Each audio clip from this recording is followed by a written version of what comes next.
अखेर भारतासाठी होर्मुझ जे की इराणचा सागरी मार्ग आहे तो भारतासाठी खुला करण्यात आलेला आहे आणि याचं श्रेय जातं मोदी यांना.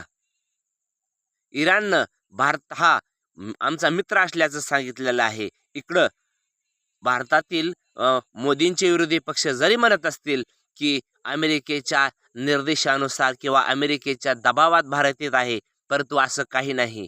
भारत हा कोणाच्या दबावात येणारा नाही, तर भारत स्वतःचा देश कसा संरक्षित राहील किंवा देशाच्या गरजा कशा पूर्ण होतील हेच पाहणार आहे.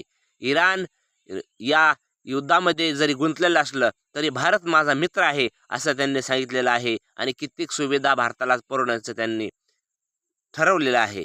युक्रेन युद्धाच्या वेळी सुद्धा युक्रेनमध्ये भारतीय अडकले, त्यावेळेस भारतातील लोक त्यांनी मुक्त केले आणि वेगळा मार्ग त्यांना निवडून दिला. भारत कधीही कुणाच्या दबावात गेलेला नाही, जाणार नाही. जय हिंद, जय महाराष्ट्र.